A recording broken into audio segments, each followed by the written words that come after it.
सोचिए, एक क्राइम होता है जिसमें 2 लोग मरते हैं और फिर सबसे ज्यादा जो चीज मिसिंग होती है वो होती है क्लैरिटी। आज हम बात करेंगे इंडिया के सबसे कंट्रोवर्शियल और सबसे कंफ्यूजिंग क्राइम केसेस में से एक पर। इस वीडियो में मैं कोई वर्डिक्ट नहीं दूंगा, मैं सिर्फ फैक्ट्स रखूंगा, इन्वेस्टिगेशन की गलतियों को समझेंगे और कुछ ऐसे सवाल छोड़ दूंगा। ये कहानी नोएडा की एक मिडिल क्लास अपार्टमेंट की है जहां तलवार फैमिली रहती थी। डॉक्टर राजेश तलवार, डॉक्टर नुपुर तलवार और उनकी 14 साल की बेटी आरुषि। इसी घर में हेमराज भी काम करता था जो नेपाल से था और लगभग 3 से 4 साल से उनके साथ रहकर काम कर रहा था। 15 मई 2008 की रात सब कुछ नॉर्मल लग रहा था। डिनर हुआ, फोन कॉल्स हुई और रात के लगभग 11 बजे के आसपास घर शांत हो गया। किसी को अंदाजा नहीं था कि उसी रात घर के अंदर कुछ ऐसा होने वाला है जो पूरे देश को हिला देगा। 16 मई की सुबह जब दरवाजा खोला गया तो आरुषि अपने बेडरूम में मिली। उसका गला कटा हुआ था और बेड के पास खून के निशान थे। सबसे अजीब बात ये थी कि हेमराज उस वक्त घर में कहीं नहीं था और यहीं से इन्वेस्टिगेशन की पहली गलती शुरू हुई।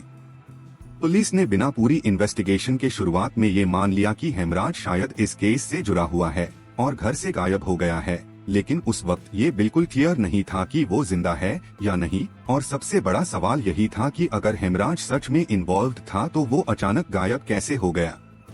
अगले दिन जब पुलिस टेरेस पर पहुंची तो वहां हेमराज की लाश मिली जिसका गला भी कटा हुआ था। अब ये सिर्फ एक मर्डर नहीं रहा बल्कि 2 मर्डर्स का केस बन चुका था और सवाल ये था कि एक ही घर में 2 मर्डर्स कैसे हुए और किसी ने कुछ सुना क्यों नहीं। इस केस में सबसे ज्यादा नुकसान इन्वेस्टिगेशन की गलतियों ने किया। क्राइम सीन को सील नहीं किया गया, लोगों का आना जाना लगा रहा। कई इम्पोर्टेंट सबूत या तो खराब हो गए या इग्नोर कर दिए गए और टेरेस का दरवाजा पहले दिन क्यों नहीं खोला गया इसका जवाब आज तक क्लियर नहीं है। टाइम के साथ इन्वेस्टिगेशन का फोकस पेरेंट्स पर आ गया और मोटिव के नाम पर सिर्फ थ्योरीज रखी गई जैसे ऑनर और सस्पिशन, लेकिन किसी भी थ्योरी के साथ कोई डायरेक्ट और स्ट्रॉन्ग एविडेंस नहीं था जो बिना डाउट के सच साबित हो सके। सीबीआई के इन्वेस्टिगेशन में आने के बाद भी केस की पिक्चर पूरी तरह से क्लियर नहीं हो पाई। पहली सीबीआई टीम ने इन्वेस्टिगेशन शुरू की लेकिन उसके बाद भी जो एविडेंस जमा किया गया था वो ज्यादातर सर्कमस्टांशियल ही रहा और किसी स्ट्रॉन्ग मोटिव को क्लियरली एस्टैब्लिश नहीं कर पाया। सीबीआई ने अपनी क्लोजर रिपोर्ट में डॉक्टर राजेश तलवार को एक प्राइम सस्पेक्ट बताया, लेकिन साथ ही ये भी माना कि उनके खिलाफ कोई डायरेक्ट और कॉन्क्रीट एविडेंस नहीं मिला। उनके केस में ना तो क्लियर मोटिव था और ना ही कोई स्ट्रॉन्ग फॉरेंसिक लिंक जो उन्हें बिना डाउट के दोषी साबित कर सके।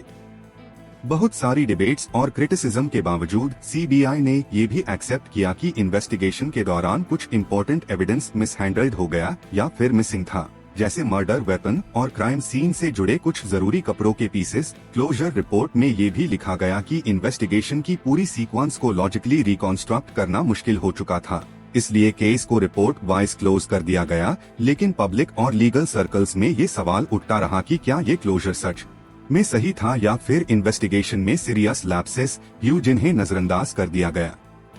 इस केस को और ज्यादा कंफ्यूजिंग बनाने वाली बात ये थी कि सीबीआई के अंदर हाई इन्वेस्टिगेशन का अप्रोच टाइम के साथ बदलता रहा। पहली सीबीआई टीम ने जहां एक थ्योरी रखी वही बाद में आई दूसरी टीम ने उस थ्योरी से अलग कंक्लूजन निकालने की कोशिश की, जिस वजह से एक हाई केस में अलग अलग स्टैंड सामने आते रहे और ये क्लियर नहीं हो पाया कि एजेंसी खुद किस डायरेक्शन में सच ढूंढ रही थी।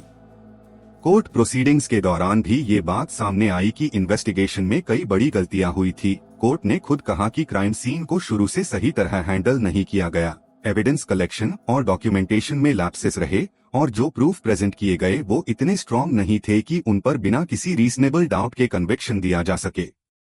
इन्वेस्टिगेशन के शुरुआती दिनों में हुई गलतियों का असर पूरे केस पर पड़ता चला गया, क्योंकि जो सबूत पहले दिन प्रॉपर्ली सिक्योर किए जा सकते थे वो या तो खराब हो गए या फिर हमेशा के लिए खो गए। और जब फाउंडेशन ही कमजोर हो जाए तो बाद की किसी भी इन्वेस्टिगेशन के लिए सच तक पहुंचना लगभग नामुमकिन हो जाता है। आज भी इस केस से जुड़े कई सवाल बिना जवाब के हैं, जैसे आरुषि का मोबाइल फोन किस तरह गायब हो गया और उस पर लास्ट एक्टिविटी सिर्फ रात के 9:10 तक ही दिखाई दी थी, जबकि उसके दोस्तों ने उससे रात में कॉल भी करने की कोशिश की थी।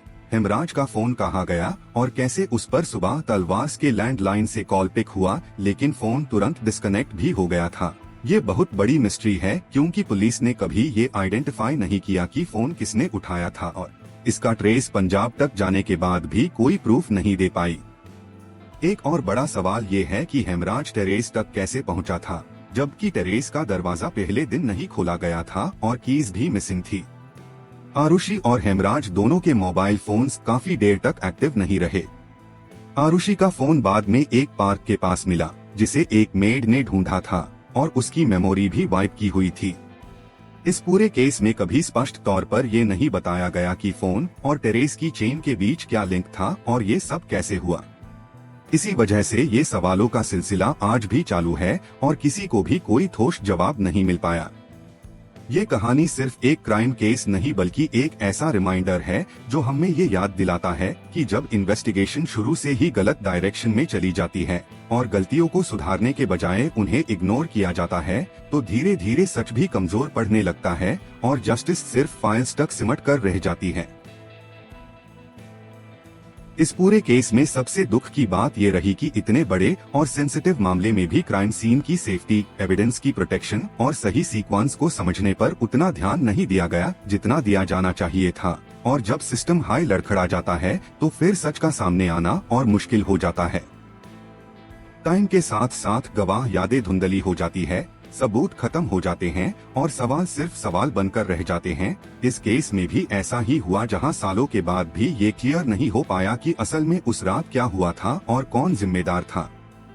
सच क्या था और क्या कभी पूरी तरह से सामने आ पाएगा या नहीं, ये शायद कोई एक एजेंसी या कोर्ट डिसाइड ना कर पाए। इसलिए इस कहानी के बारे में आप क्या सोचते हैं, हम ये फैसला आप पर छोड़ देते हैं।